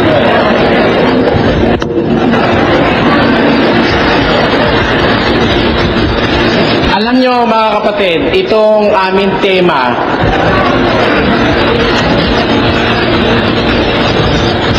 i-remind ko lang po ang tema. Sabi ni Mr. Blanco rito ganito: patutunayan ko na ang aral na aking ipinangangaral ay ang aral ng Ebanghelyong ikaliligtas at ikabubuti ayon sa Biblia. Ayun. Tapos, nung mag-umpisa siya, ang una niyang kinanat, ikapo. Patutunayan niya raw na yung aral niya, aral ng Ebanghelyo, ikaliligtas. Ngayon, ang una niyang niliwanag ay yung daw ikapo. Tatanungin nga natin sa Biblia, mga kapatid. Pag-aaralan po natin, yung bang ikapo aral ng Ebanghelyo? Ito ba'y aral na itinuro ni Kristo at mga apostol? Ano ba ang kahulugan sa Biblia ng aral ng Ebanghelyo? Pakinggan nyo. Dito kay Lucas 16, ang versikulo 16 din, pakinggan nyo ang ating mababasa, mga kapatid. Ito po ang nakasulat sa Biblia. Ang kautusan at ang mga propeta ay nanatili hanggang kay Juan. Ayon, yun ang wikang kautusan at yung mga propeta nanatili hanggang kay Juan. Meron hubang hangganan yung kautusan at mga propeta? Meron. Maliwanag ang sabi ng Biblia, ang kautusan at ang mga propeta ay nanatili hanggang kay Juan. Tanong, yun ho bang ikapo kasama sa kautusan at sa mga propeta? Kasama. Ang katunayan, siya pa ang nag-cite ng talata, Malakay 3:10. As early as the time of Prophet Malakay, sinasabi na yung ikapo. Hanggang kailan ho nanatili yung kautusan at ang mga propeta? Nanatili hanggang kay Juan. Ulit ang basa, kapatid na Willie. Ang kautusan at ang mga propeta ay nanatili hanggang kay Juan. Ngayon, pagdating kay Juan, anong sabi? Mula nooy, ang ebanghelyo ng kaharian ng Diyos ay ipinangangaral. At ang bawat tao ay pumapasok doon na nagpipilit. Ayan. Pagdating ni Juan, mula noon ang wika ng Biblia, ang ebanghelyo ng kaharian ng Diyos ang ipinangangaral. Tanong, kasama ba sa ebanghelyo yung ikapo o hindi? Hindi. Bakit? Kasi yung kautusan at propeta kasama ikapo nanatili hanggang kay Juan. Nakakaintindi ba tayo ng logic? Palagay ko, taga-Antipolo nakakaintindi, bukod tangin na lang si Blanco ang hindi. Hanggang saan ho ang kautusan at mga propeta? Hanggang kay Juan. Mula noon, ang ebanghelyo ng kaharian ng Diyos ang ipinangangaral. Therefore, rhetorically, biblically, hindi ho kasama yung ikapo sa ebanghelyo. Kasi, kung kasama na yung ikapo sa ebanghelyo, ba't naman sasabihin mula noong kay Juan? On ipinangaral ang ebanghelyo. Ang kautusan at ang propeta ay nanatili hanggang kay Juan. Bakit po hanggang kay Juan? Bakit hanggang kay Juan? At magmumula kay Juan ipinangaral ang ebanghelyo. Pakinggan nyo sa Marcos 1, versikulo 15. Ganito ating mababasa.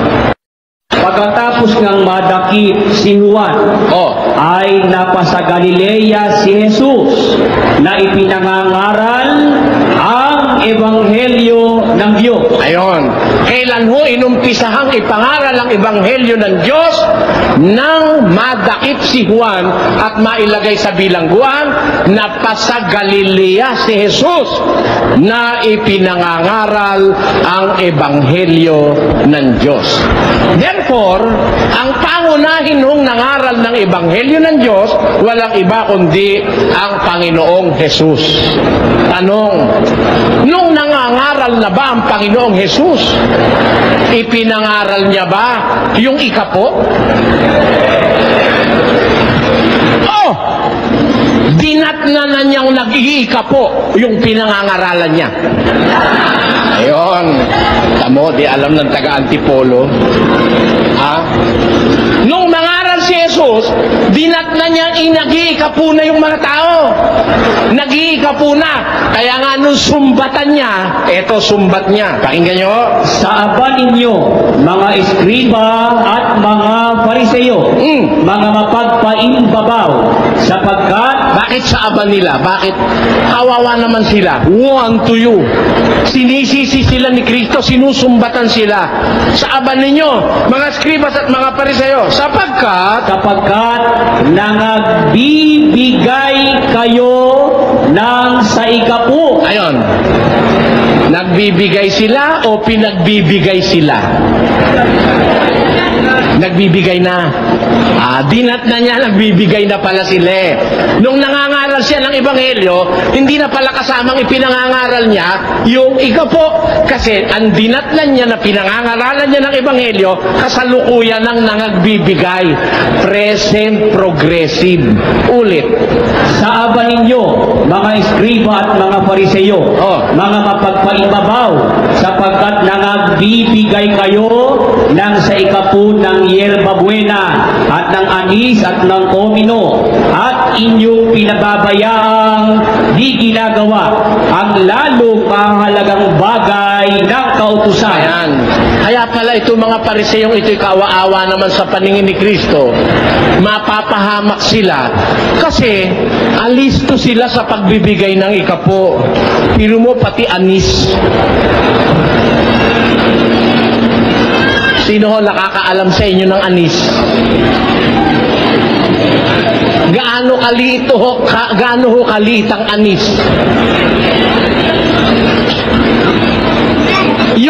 Yung komino, yung yerba buena, mga damo ho yun. Mga damong mababango, mga spices, parang ganon. Parang walang kakwenta-kwenta itong mga bagay na ito. Pero pati ito, iniikapuan ng mga eskriba at pariseo. Pinakamaliliit na bagay, iniikapuan nila. Pero, pinababayaan ninyo yung lalong malalaki o mahalagang bagay ng kautusan. Nakita nyo? Ganon si Blanco eh. Matindi sila sa ikapu. Yung kasama niya mga born again, doon matitindi, mga pastor. Malakas kasing pagkakwartahan yan eh. Yung mga kasama niya, ganun sila eh. Matinding pagkakwartahan yan eh. Pero nagbibigay kayo ng ikapo, nagbibigay na ba o hindi pa? Kung dinat na nga ni Kristo, nagbibigay na eh. Pero pinababayaan ninyo ang lalong mahalagang bagay ng kautusan. Alin yun? Na dilibat ang katarungan at ang pagkahabag Ano pa? at ang pananampalataya. Ayan. Meron palang mas mahalagang bagay ang kautusan kaysa sa ikapo. Yung kautusan dinatnan ni Kristong ginagawa ng mga eskriba at pariseo, bagaman aktibo sila sa ikapo, pinababayaan naman nila yung lalong mahalagang bagay ng kautusan. Sa makatibagay ang pananampalataya, ang katarungan at ang pagkahabag na dapat sana ninyong gawin ang mga ito. alin ang gagawin? Alin ang gagawin? Dapat sana ninyong gawin. Alin ang gagawin? Hindi yung hindi pa nila ginagawa. Amen? Aba, ikapuraw yun. E de, baliktad ang utak nitong kausap natin. Ikapuraw yun. Kaya nga sinabi ni Kristo, dapat sana ninyong gawin. Kasi hindi nga nila ginagawa eh. Ano ang ginagawa nila? Yung ikapo. Nakuha niyo punto mga kababayan? Ulit. Sa aba ninyo, mga eskriba at mga fariseyo, mga mapagpaimbabaw, sapagkat nangagbibigay kayo ng sa ikapu ng yerba buena at ng anis at ng komino, at inyong pinababayaang di ginagawa ang lalong mahalagang bagay ng kautusan. Alin ho ang hindi ginagawa? Yung lalong mahalagang bagay ng kautusan. Tuloy. Na dilibat ang katarungan at ang pagkahabag at ang pananampalataya. Katapwat, dapat sana ninyong gawin. Alin ang dapat gawin? Eh di yung hindi ginagawa ha? Tama po, hindi. Alin yung hindi ginagawa? Yung lalong mahalagang bagay ng kautusan. Sa makatibagay ang katarungan, ang pagkahabag at ang pananampalataya na dapat sana ninyong gawin at Ang mga ito at huwag pabayaang di gawin yaong iba. ayon. Sa paggawa ng kautusan, dapat i-prioritize mo yung mas malalaking bagay ng kautusan. At wag mo naman pababayaan kung mali, wag lang gawin. Ayon. Sino kausap ni Kristo rito? Eskribas at Pariseo. Kristiyano ho ba yung mga yun? Kaaway niya nga yun eh. Pag sinabi mong Kristiyano yun, lalabas malupit yung Kristo mo. Biro mo yung Kristiyano niya eh. Sinasaaban niya, sa aban nyo, Kristiyano pala yun. Ha? Mali eh. Talagang kahit saan ko daanin si Mr. Blanco, ibatak mo lang kaisipan nito eh. Kumbaga ang mundo counterclockwise, kung umikot yung kanya clockwise eh. Alam nyo ba ang mundo kung umikot counterclockwise? Oh, alam nyo ba yung mga regular cells of the body kung umikot counterclockwise? Si Mr. Blanco, clockwise. Baliktad ang naiintindihan niya kaysa doon sa realidad na nasa Biblia. Kaya, itong kausap dito, hindi mga Kristiyano, sinusumbatan nga ni Kristo eh. O, ngayon, punta tayo doon sa Kristiyano. Sabi niya, si Judas daw, Kristiyano, pero hindi born again. Natatandaan niyo paano? Ba't ako sinabi mong hindi born again? Mababasa ba sa Biblia? Wala naman siyang mabasa. Ba't niya sinabing hindi born again? Kasi raw si Judas, puspos ng demonyo. Ayan. Mga kapatid, alam niyo ho ba yung salitang puspos ng demonyo? Ano yung puspos? Antipolo, Tagalog kayo ha? Alam nyo yan. Ano yung puspos? Punong-puno, di ba? Punong-puno, apaw-apaw, puspos. Ayan. Tanungin natin kung si Judas ayon sa Biblia ay hindi na born again dahil puspos ng demonyo. Pakinggan nyo sa isang talata ni Juan, ganito ang ating mababasa. Pakinggan nyo ito ha, mga kababayan. Sa Kapitulo 13 ito ng Juan. Sige. Sumagot nga si Jesus, yaong aking ipagsawsaw at bigyan ng tinapay. Okay, bago siya mamatay, nagkaroon ho sila ng banal na hapunan bago siya mamatay. Nagtatanong ang mga apostol, nung kumakain na sila, sabi niya, ang isa sa inyo, pagkakanulo ako. Nagtanungan, Panginoon, sino yun? Sino yun? Tanungan sila ng tanungan sa lamesa. Ano sagot ni Jesus? Sumagot nga si Jesus, yaong aking ipagsawsaw at bigyan ng tinapay ay siya nga. Ano ngayon na nangyari? Kaya't nang maisawsaw niya ang tinapay, ay kinuha niya at ibinigay niya kay Judas na anak ni Simon Iscariote. Anong maibigay yung tinapay? Ano nangyari? At pagkatapos na maisubo, si Satanas nga ay pumasok sa kanya. Kailan ho pumasok si Satanas kay Judas? Kailan ho?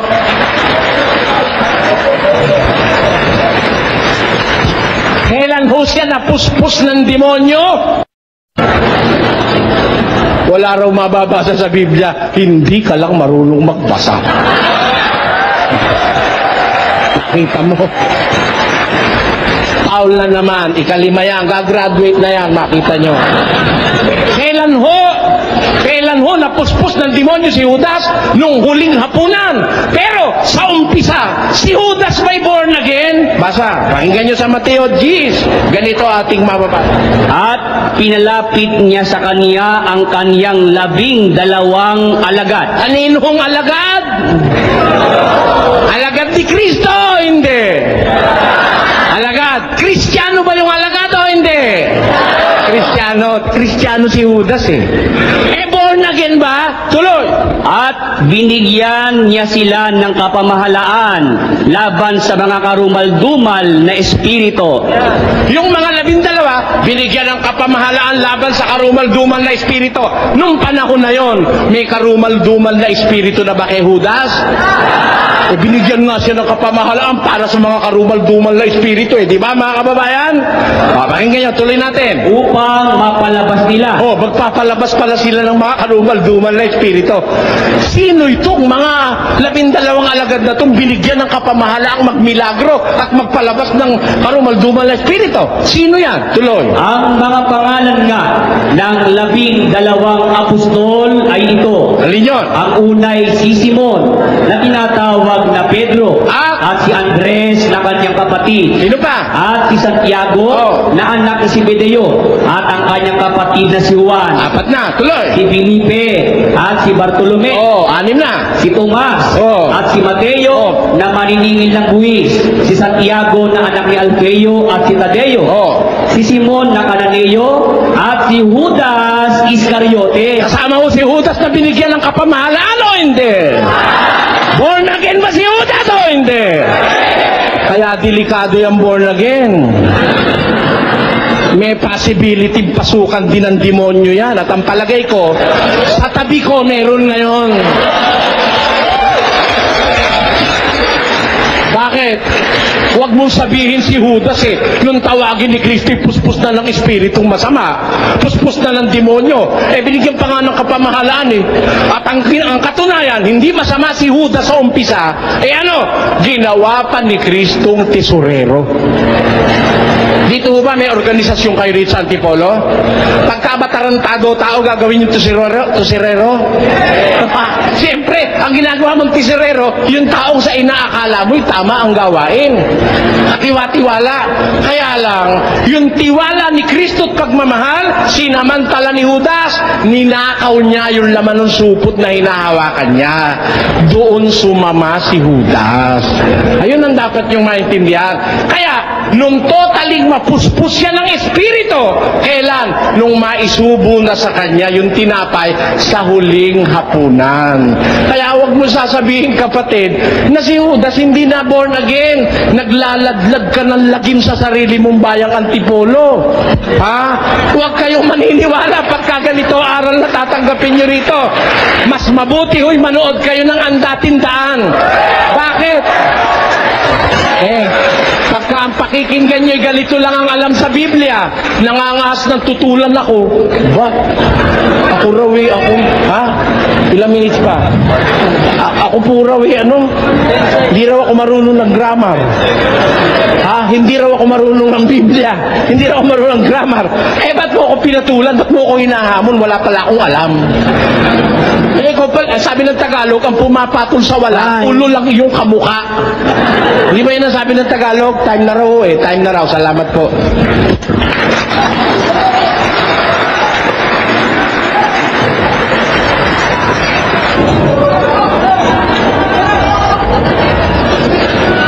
Sa inyo po bang samahan, Mr. Soriano,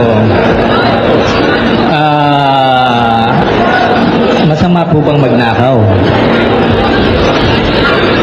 Alam mo, walang samahan sa mundo na nagtuturo ng kanyang miyembro magnakaw. Kahit sa Katoliko, kahit sa Protestante, kahit sinong samahan. Ako'y naniniwala, walang samahang nagtuturong magnakaw ang miyembro niya. Masama yun. Babasa po ako sa Malakay 3:8. Ganito po lang. Malakay 3:8. Is it right for a person to rob God? Of course not. Yet you are robbing me. How, you ask, in the matter of tithes and offerings? Nag-iika po ba kayo, Mr. Soriano? Hindi. Sa makatuwid, kayo po ay nagnanakaw sa Hindi kami kausap dyan, Yung binasa mong talata, hindi kami kausap dyan. At sinasabi ko po naman na... Baka hindi mo alam kung sino kausap dyan sa binabasa mo. Tanong mo muna sa akin, sasabihin ko sa'yo. Kung gusto mong itanong, ngayon kung ayaw mong malaman ng tao, huwag mo nang itanong. Ako na lang mamaya magbo-volunteer. Alam nyo kasi, Mr. Soriano, yung mga ibang paratang nyo sa mga born again. Wala kang pakialam sa paratang ko. Ano ang tanong mo? Ano tanong mo? Oras ng pagtatanong mo, kapatid. Ayun nga po.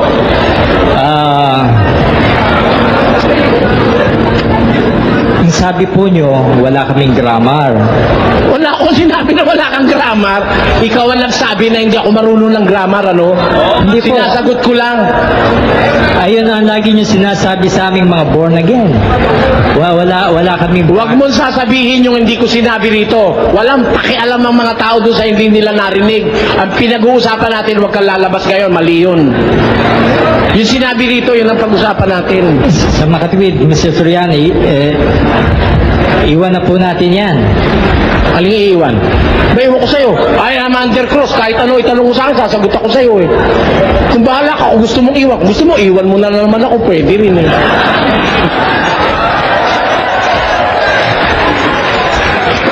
Di ba sa TV, iniwan mo ako? Nag-CR lang ako, nawala ka na. Yun po ang diskusyon natin sa TV, Mr. Soriano. Na-pinpoint ko na po yung problema, Mr. Soriano. Wala akong pakialam doon, magtanong ka na kapatid. Sige. Oras ng pagtatanungin mo ito ngayon eh. Masama rin po ba sa inyong manigarilyo? Alam mo, yung paninigarilyo hindi lang sa amin masama yun, sa lahat ng tao masama yun. Ewan ko lang sa unggoy, pero sa tao masama yun, sabi ng mga... Saan po sa Biblia ang sigarilyo? Alin? Saan po sa Biblia ang sigarilyo? Wala sa Biblia salita sigarilyo. Ha? Alam mo kung bakit? Wala sa Biblia yung salita sigarilyo. Kasi hindi pa naiimbento sigarilyo nung isulat ang Biblia. Pero may tabako na noon. Parang ganito. Yung salitang Pilipinas, wala sa Biblia yun eh. Dahil yung salitang Pilipinas, ibinigay lang sa kapuluang Pilipinas noong 1543. Doon lang ibinigay. Ibig po sabihin, Mr. Soriano, wala naman pala po sa Biblia. Di sarili nyo lang doktrina po yan. Yung bawat paninigarilyo. Miski ikaw nga nasa Biblia eh. Kaya lang, wala yung pangalan mo. Walang blanco sa Biblia. Pero ikaw nasa Biblia ka, Mateo 24:24, maraming lilitaw bula ang propeta, kasama ka ron.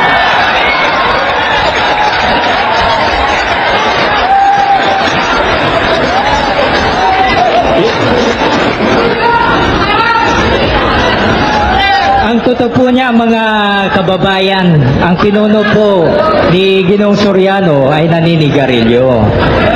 Yung pinuno niya, Maninirang puri ka pa. Ano, 16 na taon na akong tumigil sa sigarilyo, tapos pinaninira mo pa sa akin. At yung... alam mo, nung araw, nagsusugal din ako, no? Nagna-night club din ako nung araw, ano? Kailangan pa ba ako siraan sa tao? Pero, nung makilala ko yung aral ni Kristo, tinigilan ko. Ewan ko kung ikaw, nagbabanal-banalang ka.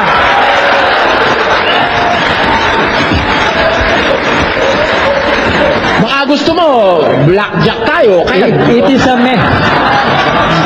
para patunayan ko sa sugarol ako. Pero, kinalimutan ko na yun. Yung pong bawal manigarilyo, Mr. Soriano, tatapatin ko kayo. It is a medical statement. It is not a biblical statement. Bakit kumabasa ko sa Biblia? Kumabasa ko sa Biblia. Basahin niyo yung salitang sigarilyo. Talo na ako, Mr. Soriano. Ay, tinan mo. Piloso ka palang kangkong eh. Basahin niyo, Mr. Soriano. Yung salitang sigarilyo. Babasahin ko! Ako ang bahala. Wala kang pakialam, ako babasa. Babasahin ko, bawal yan. Sabihin mo medical term. Nasa Biblia yan. Dahil kung medical term lang yan, di ako titigil dyan. Masarap yata. Basahin niyo, Mr. Soriano. Babasahin ko. Babasahin ko. Sige. Pag nabasa ko, tatanggapin mo, talo ka na. Talo ko, Mr. Soriano. Talo ka na. Sige ha. Moderator, saksi kayo ha. Pag nabasa ko na masama ang sigarilyo, talo na siya ha. Tapos na diskusyon. Eto ha.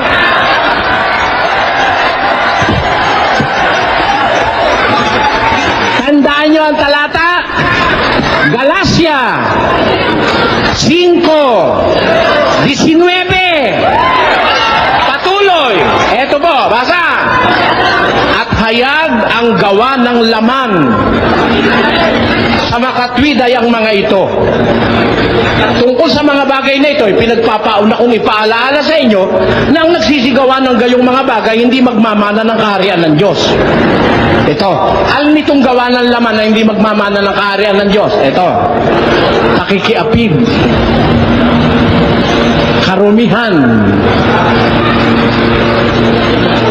Yun ba sigarilyo nakakapagparumi o nakakapagpalinis? Basahin niyo yung sigarilyo. Teka ka muna! Huwag mo ako interrupt!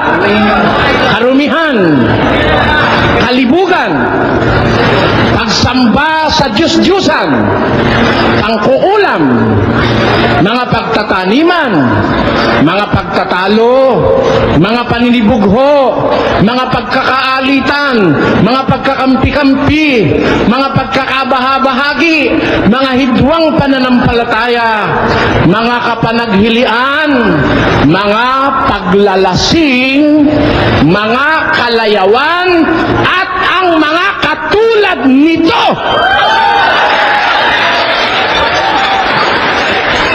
Ay aking ipinagpapaunang ipaalala sa inyo, ang nagsisigawan ng gayong mga bagay, hindi magmamana ng kaharian ng Diyos. Masama o ba o hindi? Alin nyo, mga paglalasing at mga katulad nito, mga vices, kasama ba si sigarilyo? Hindi. Kasama, pakisyabuhan doon. Pag sinabi mo na walang syabu sa Biblia, pwede ka lang magsyabu, ngayon din, papadakip kita. May kasama akong pulis, akala mo? Kasama yung syabu ron, kasama yung marihuana ron, kasama ang sigarilyo ron, at lahat ng bisyong nakakapinsala sa kalusugan ng tao. Talo na si Blanco, hindi. Hindi ka marunong ng Lohi ka.